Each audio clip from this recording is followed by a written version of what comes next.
Good morning. Assalamu alaikum. Friends, this program is Muslim issues around the world.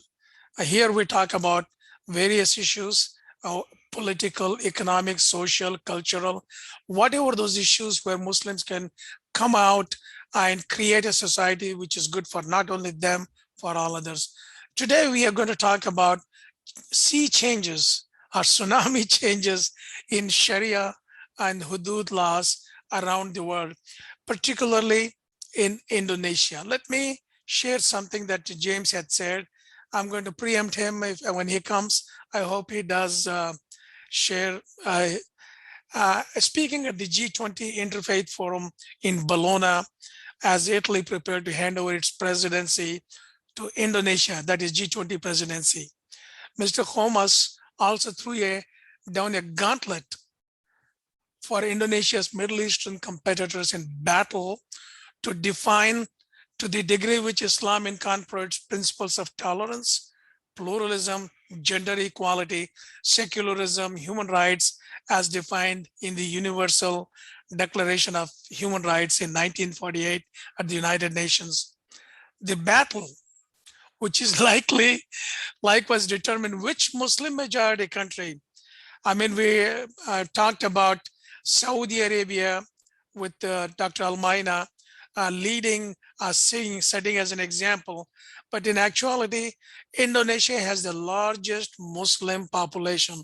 If you take the democratic principles, what they say should be the values. So there is going to be competition between Turkey, Indonesia, and Saudi Arabia, who wants to be the lead or a reflection of Islam.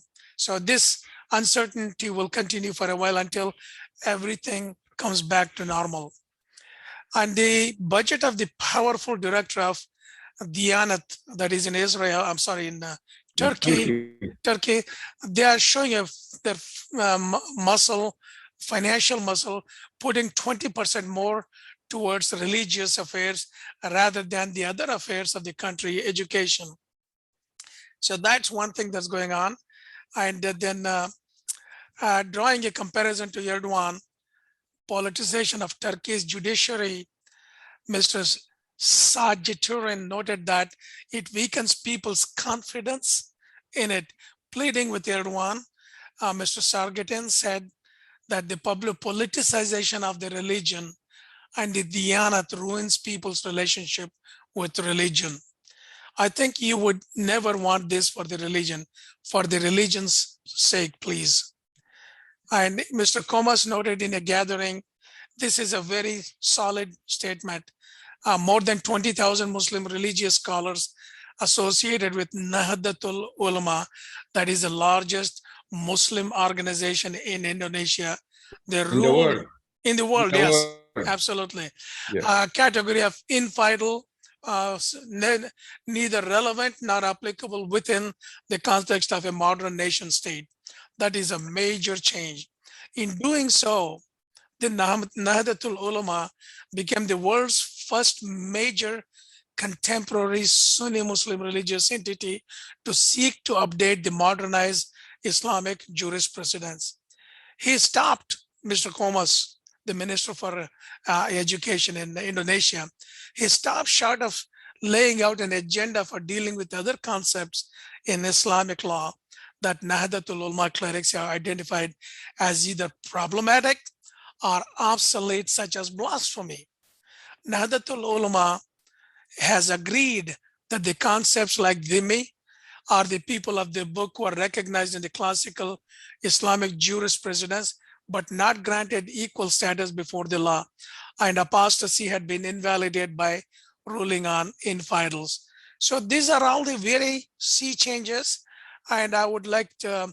Safi to add to that because the UAE, the Arab nations, UAE has made it that man and woman can live together and it would not be considered against Islam. And they have liberalized that. In Saudi Arabia, women's rights have been gradually being restored. These are the sea changes that are occurring in the Islamic world, particularly the Sunni world. So Dr. Safi, please add, you were talking about hudud. Well, Mike, let me ask you a question before I go further. What changes do you approve of or seek, and what changes do you think are damaging, at Well, least controversial, if it's not damaging? I mean, do we want to welcome to the Muslim world any changes? well, What do you want? let me mention, I would not call it changes. I would call restoring Islam to its pristine nature. For example, apostasy was not practiced during Prophet Muhammad's time. People can go become non-Muslim, become Muslim again. That is their choice. Yes. And Mike, you chose an easy target to hit. You talked in your presentation about UAE yes, not criminalizing a man and a woman, two adults with consent, living together.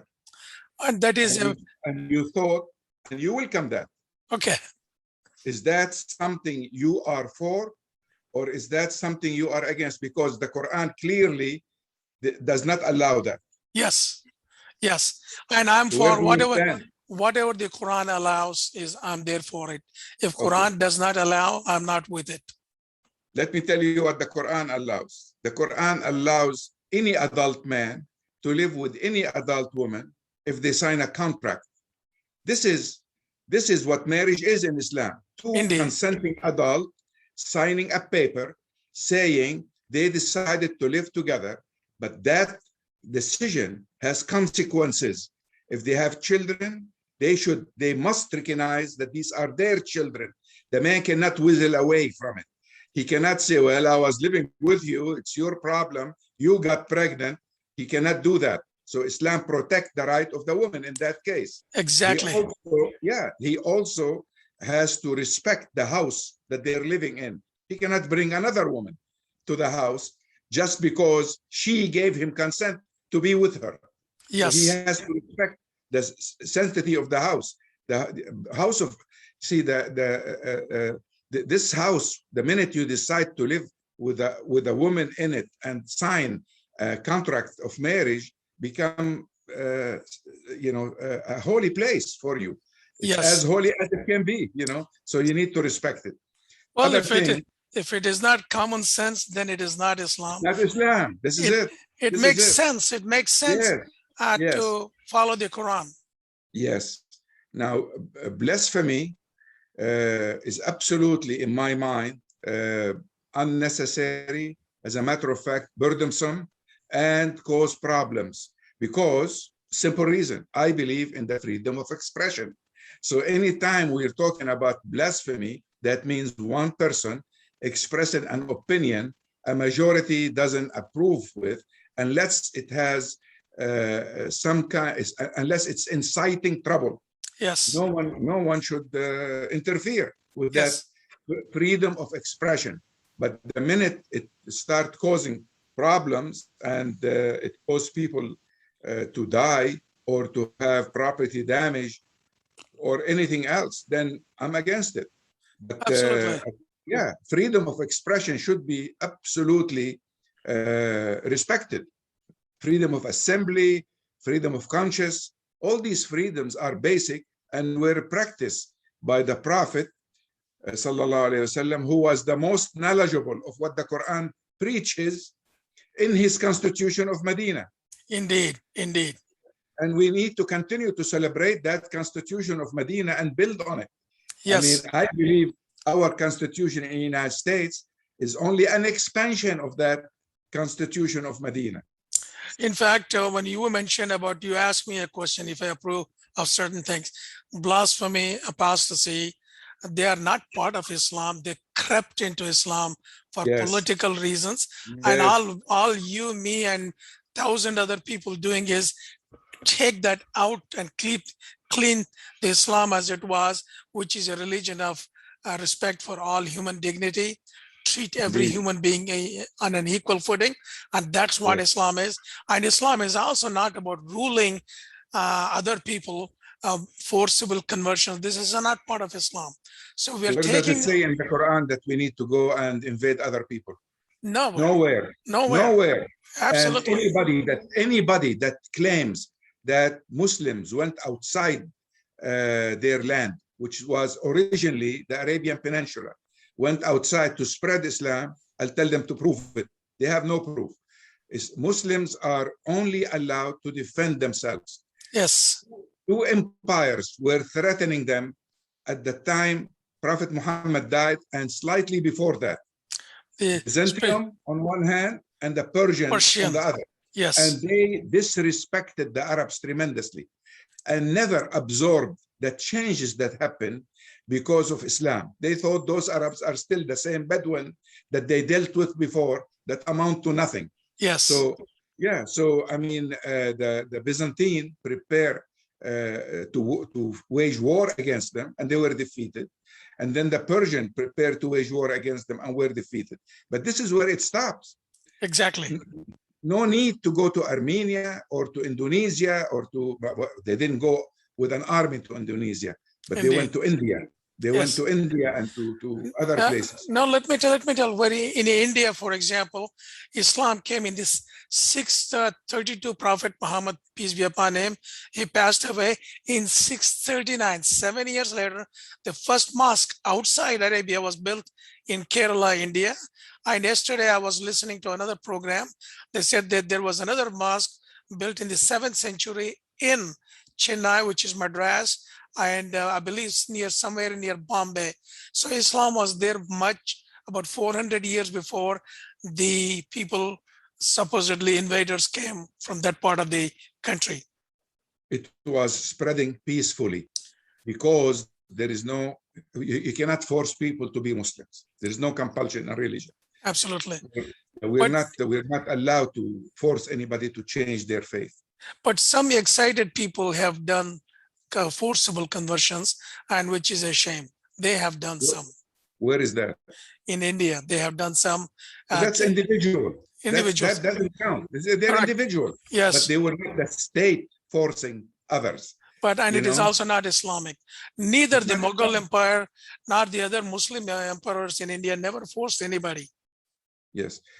Mike, if you're talking about 7 years after the death of Prophet Muhammad, and some of that stuff happened, forced conversion, I am sure it's on a very small scale, and it's in individual cases. Yes. You know, when Khalifa Omar entered Jerusalem, he could have very easily forced the Christians and the Jews to convert.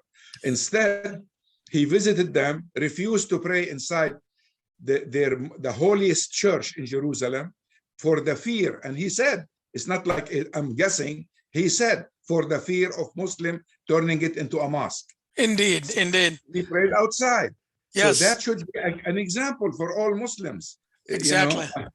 Yeah, but unfortunately, what I am sure of historically, that all Muslims don't respect the Sunnah that early. We're talking about few years after the death of the Prophet. Either they didn't understand it or they didn't know what the proper Sunnah is. And they did things that today, when we look at, we think of them as very harmful, you know? Yes. So, but this has nothing to do with the religion itself. Friends, you're listening to Muslim Issues every Sunday, 1 to 2. Then 2 to 3, we have Muslim values, the common sense Islamic values that can turn the world around into creating a better society for every human being.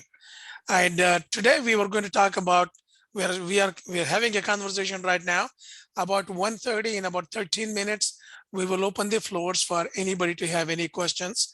And James Dorsey, Dr. James Dorsey from Singapore was to connect.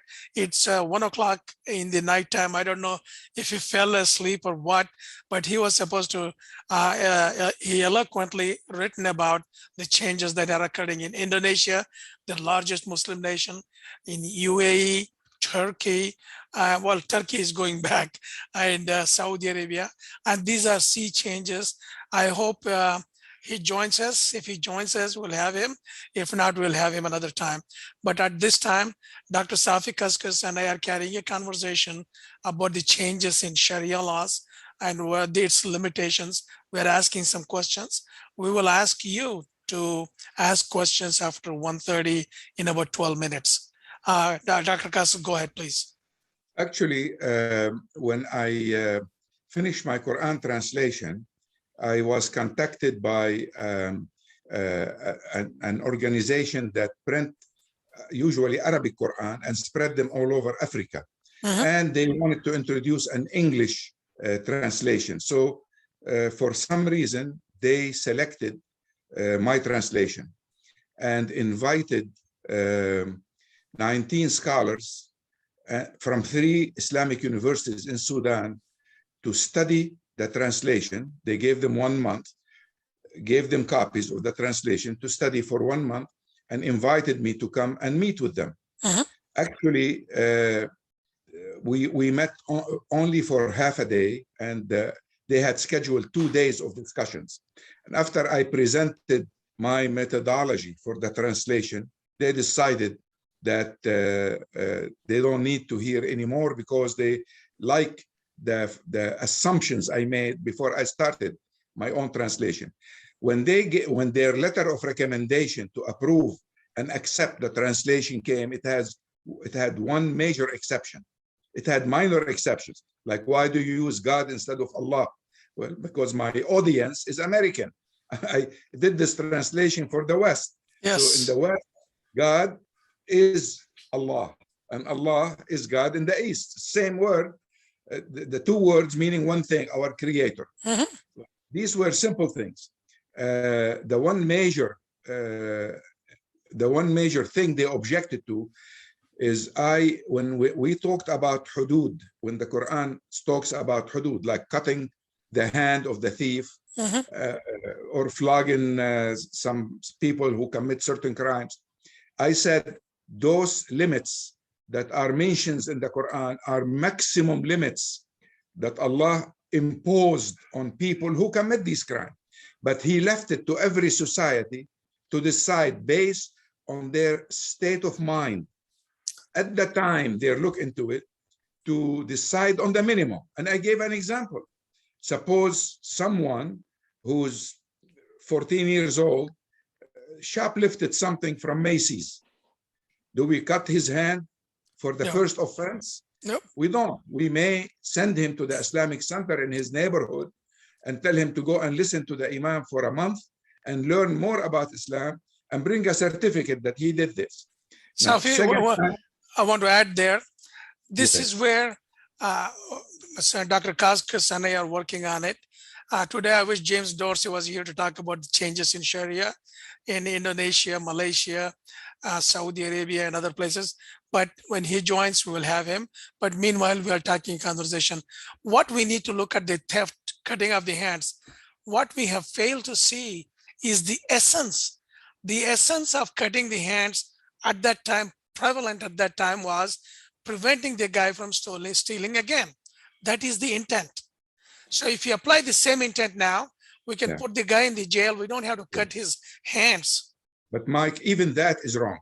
It wasn't prevalent at that time to cut anybody's hand, because then his tribe will be in shame. They will have to support him. He won't be able to work. In my translation, قطع اليد does not mean to sever the hand. Severing is one thing and cutting is another. Cutting means do whatever is possible to prevent him from doing this again, like educate him, find him a good job, whatever it takes, but it doesn't talk about actually severing the hand. There is not one example that anybody can bring me from Islamic history about anybody's hand that was cut. And if there is any, then Umar ibn al-Khattab, the second Khalif, stopped all that. Stopped all that because there is a year where they had hunger, and he stopped it. But I'm telling you, in my translation, severing is not part of what Allah ordained for a thief.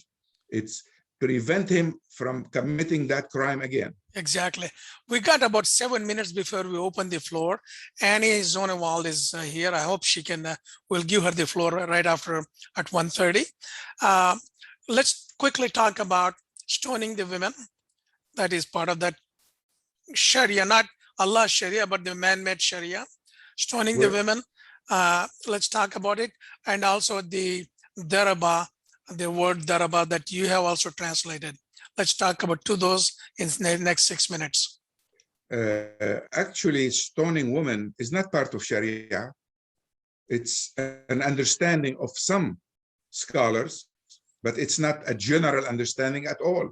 It's a Jewish thing that Jewish law state that they should stone, but Muslim law doesn't have stoning at all. So I don't think it's part of our Sharia, neither in the past nor nor now at all. But It's a non-issue.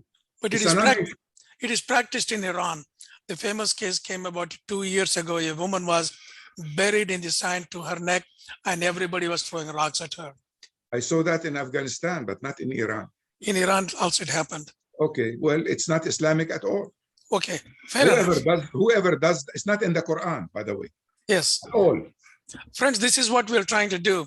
Separate the chaff from the wheat. There are a lot of things that have crept into Islam, and the cultural practices. We're trying to undo or take it out on whatever we can do on our part. Now, Dr. Kaskas, the other part about daraba. We got just 5 more minutes. Daraba is an Arabic word that can mean a lot of things. Daraba fil ard means he took a walk somewhere. And daraba is not always beating. It's just that people decided to take the easy way, early commentators, and describe that word as beating. Although if anyone tried to observe the sunnah of the Prophet, that means his way of life certify that he never put his hand on any woman or on any man even, he wasn't in the habit of beating people up, neither for good reason or for bad reason. He just didn't do it. And by the way, all the battles that he participated in, only one time that someone died at the hand of the Prophet, only one time. And the total number of people who died in these battles, I was amazed to find out it's a very low number. All these battles that people talk about 300 people died on both sides. But let's go back to daraba, because it's an important issue. Yes. And it's still practiced by some Muslims until today. Yes. Because their scholars told them, you can beat your wife, but you don't beat her in a severe way. Yes. There's no such thing. I mean, anybody that wants to beat someone else is just leaving all decency and human behavior and doing something else. This is not allowed and should not be allowed, and it should be illegal regardless, Agree. Yes. So, I mean, there is no excuse for it, period. Yes. None whatsoever. And this is what you, Dr. Dale Bakhtiar, and several of you have taken this thing out of Islam and let it be, it's not Islamic practice. Not Islamic practice. Look, if it's not common sense, it's not Islam. Exactly. And allow a man to beat the woman he lives with, the one that God described the relationship between them as relationship of mercy. They wrap each other with mercy. The people like that don't beat each other. Yes. They shouldn't do that at all. The Quran severely reprimanded the man who tell his wife, you reminded me of my mother. You look like my mother. Just this word, the Prophet stopped at it. He reprimanded the guy, and verses from the Quran were revealed to reprimand these people. You shouldn't put your wife down. So if you can't even say something nasty to her, let alone beating her. She's your partner. She's your lifetime partner. No, she's more than your partner. Yes. She's the one, look, without a woman, a man is not himself, and without her husband, she's not herself either. I'm an exception. I read something fantastic today. It says the Bible and the Quran did not force people to be. They said God created Adam and Eve as one person in the Bible, in Genesis. Then separated them. Why did he separate them? So they can choose to be together willingly. Yes. Look at the beauty of freedom to choose. If God wanted us to come together willingly, and he allowed us, if we cannot live together, to separate in a decent way without oppressing or insulting each other. Do you think he would allow man to beat women? Well, why don't we look at it the other way? If she's a black belt, she can beat the heck out of him. Would that be okay? You know? Well, there is a short story to that. In India, in the Hindu weddings, there is a dowry is very common. So this girl was a IT girl, and she was getting married, and in the last minute, the husband's future husband's parents demanded more, a big car and all those things. And she got up from the podium where she was sitting. I said, get out of here. I don't want to marry a freak like you who depends on me. Just get the hell out of here. And everybody was taken back. And after that, many other women took on some stands. Friends, this program, Muslim Issues, you can find it on the YouTube. If you just go to youtube.com and then type in Muslims Together, and that we'll find that. Now, Dr. Kaskas, you got a minute to share last words, then the floor is with our guests. Yes, indeed. I welcome any move by scholars or by governments to take another look into what they think is Sharia law is, and re-examine each one of the items of the articles there. And if something makes sense, we should keep it. If something doesn't make sense, we should look into it. We should discuss it. And it should be a public discussion, not a private discussion. It should be a public discussion. Indeed. They need to consult the people and find out what do they really want. And if there is a consensus to change, yes, we need to change.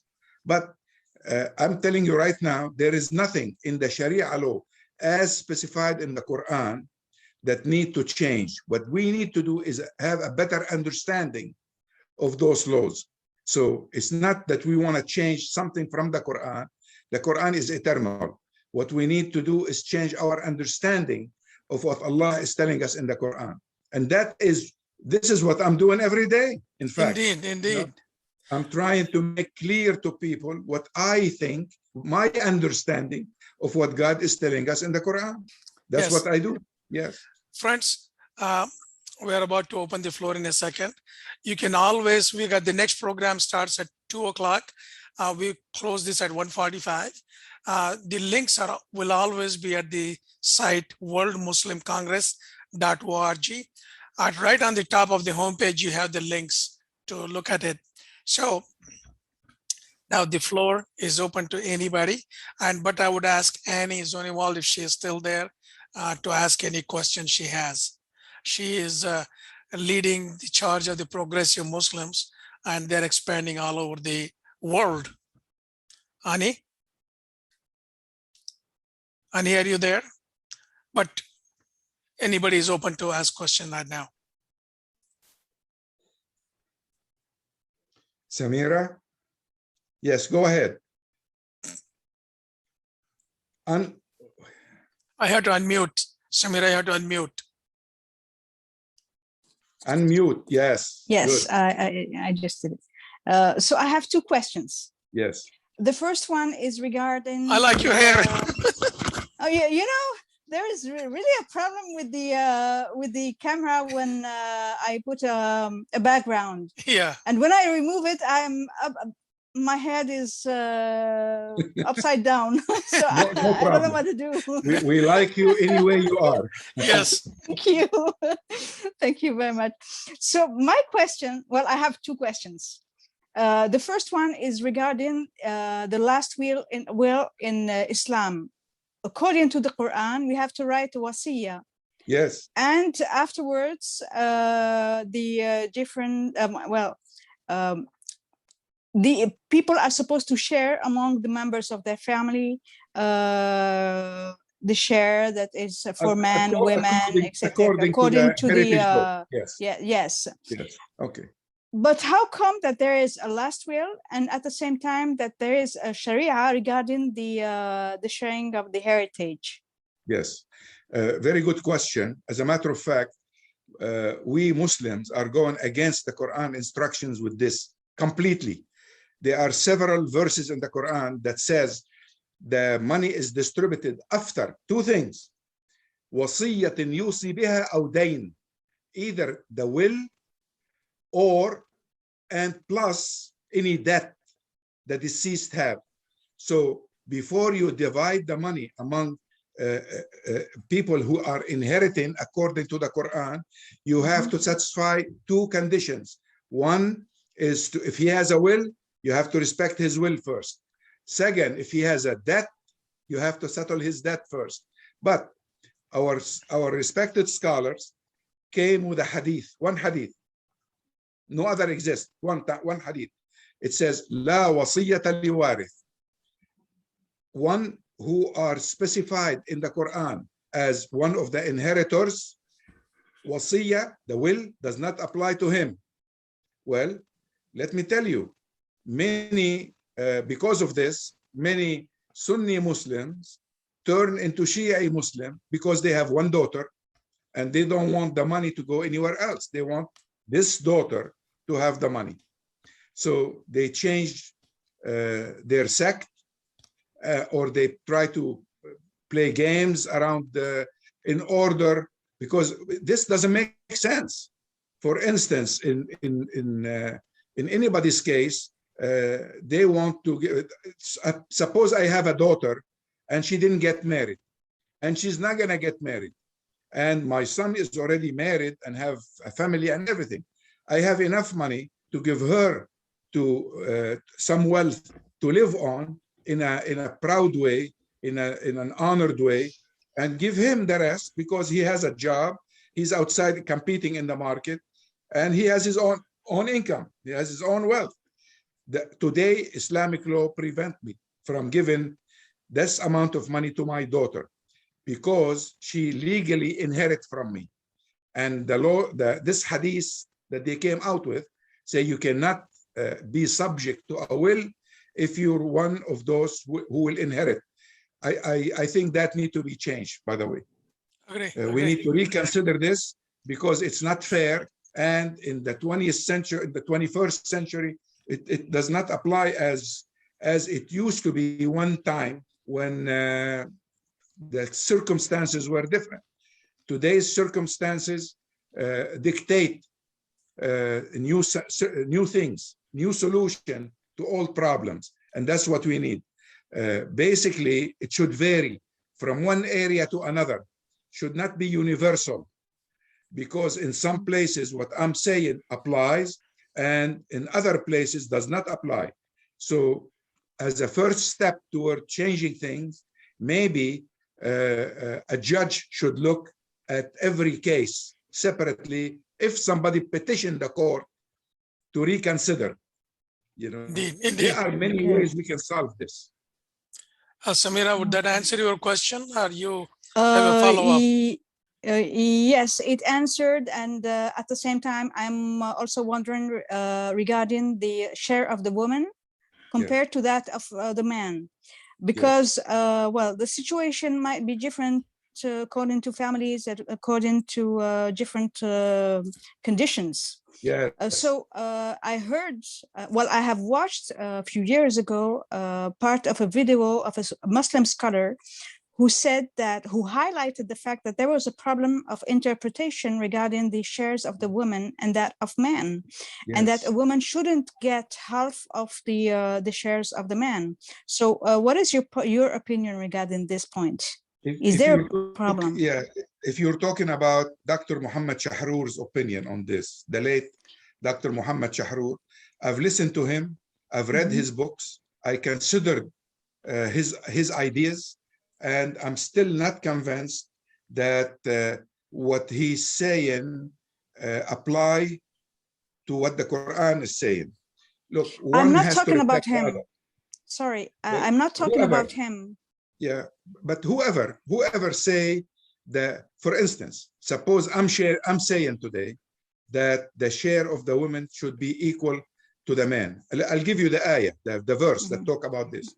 للذكر مثل حظ الأنثيين. This scholar that you listen to, who was saying, this doesn't mean that the male have as much as two females. Saying the male will get a similar share to each one of the two females. But that doesn't make sense to me, because I understand Arabic and the Quran is in Arabic. It's my mother tongue and it's not what it's saying. Then he also, some other scholar said, instead of applying inheritance law to individuals, we should apply them to groups. So we should calculate in each country using the computer what the effect will be on man's share and female's share. That Safi? also is stretching the issue. Yes. Safi, Yes, the Mark. verse that you just quoted, what surah is it, if you remember it? I don't remember it right now, but it says للذكر مثل حظ الأنثيين. The man will have same share. It's in Nisa, I think. Surah I Nisa? think so. I I think it's yeah. Nisa too. Yeah. So, Yes. but I don't Dr. like to Safi? talk unless. Excuse me. Safi, is Muhammad Akbar. Yes, brother. I have one question.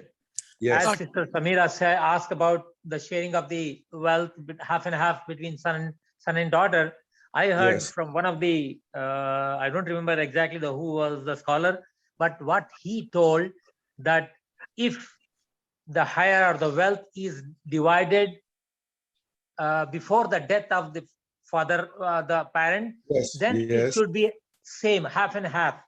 But after the death, then Okay. it will be 1/3 and 2/3 of that Yes. kind. So how far Yes. it is correct? And one, You one are hadith, I think 100% he quoted- correct. Huh? Yeah, you are 100% correct. I'll Okay. tell you why. Because the guy is still alive. During Oh, his life, okay. he can do anything he wants. Equal, But yes. we're talking, Right. the word wasiyya Right. necessitate that the guy died and there is an inheritance. So Right. the word wasiyya apply only after he died. Right. Before he died, he can do anything he wants. He Yeah. can give all his money to his daughter and give 10% only to the boy if he wants to. Exactly. But after he's dead, Yes. the Quran says they should Sharia applies. respect his will. Right. And Yeah. today, the will is not respected at all in case the person the will give the wealth to is one of the inheritors. Right. That's Thank you, brother. the problem. Yeah. Yeah. Thank you, brother. Okay. Thank you very much. We got about 4 more minutes before we close this segment of the program. The second segment of the program starts at 2, where Dr. Safi and I will talk about humility in Islam, how humility contributes to creating better societies where every human being feels secure. And that is at 2 o'clock. And the link, if you don't have the link, the link will be always at worldmuslimcongress.org. They are right on the top of the homepage. Or go to my Facebook page and you'll find the link posted right there. Yes. I did it before I came to this program. Mike, let me add one thing that's unique. It is unique to Islam, unique in the Quran. The Quran doesn't define good as something specific or bad as something specific. It defines good as amr bil ma'ruf, call it ma'ruf, and bad munkar. So our purpose on earth is to enjoin what the majority in a society in a particular time and place consider good, and to forbid what a particular society in a particular place at a particular time consider bad. By the way, those scholars I was talking about who approved my translation did not object to that. This is unique to Islam, and it's the only religion in the world or ideology in the world or social system, if you want, that define good and bad as relative values that can change from time to time and place to place. For In fact, instance, to give you an example. Zoroastrian faith also defines the same way as Islam. Good, great. But are there still any around? There are about Okay. 500,000 out there around the world. Very good, very good. If you wear what they wear in Saudi Arabia, in Mecca, it's considered very good.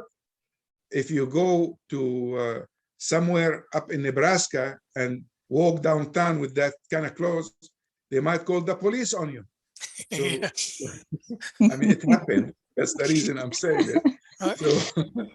Well, we will conclude the program in a minute, Safi, because we got the next program at 2 o'clock in 15 minutes. And the link to that program is you will always find at worldmuslimcongress.org.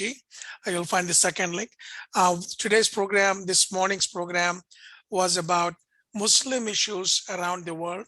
And today we talked about the sea changes in Sharias, especially hudud laws and women's freedom of restoring freedom to women in Indonesia, UAE, and Saudi Arabia, and whereas Turkey is going backwards. Dr. James Dorsey, he wrote a great article on it, and from the Singapore University. Unfortunately, he could not join us because it looks like it's 1 o'clock there in the nighttime. And you will find this video that we just finishing at, just go to YouTube, type in Muslims Together, and you'll find this video. Dr. Kaskas, you may want to share just a last minute thought, and Yes. we will conclude the program because we got to get ready for the next one. It's we are going through interesting time at this time. I want everyone to look at Islam as a religion in the making right now, because Muslims are rethinking about their faith. And in March, we're going to have an international conference with scholars, Quranic scholars from all over the world, about the future of the Quran in the next century, at least in the next 50 years. And people have to think about this and talk to us about it. And we need to start developing our ideas about how to better understand the Islamic values and how to read intelligently what the Quran is telling us. We don't have to go back to 1,000 years ago, what Ibn Kathir and other commentators have stated about the meaning of the Quran. We need to look forward and think about what is Quran is telling us about our children and our grandchildren. It should have been this way all along, by the way, except that we got frozen in time and now we need to move forward. What Dr. Safi Kaskas and I are doing on our small part is take out the layers of dust that has accumulated on Islam, restoring Islam to its pristine nature, which is pluralistic, inclusive, and it is about creating societies where everybody, every human being can live in peace and harmony. Thank you very much. And we will be back in about 13 minutes and with a different link. And the link is at worldmuslimcongress.org. All you have to do is click the link and you will be joining. See you in a few minutes. See you in a few minutes. I'm going to go get some lunch. Thank you. Thank you. Assalamu alaikum. Assalamu alaikum.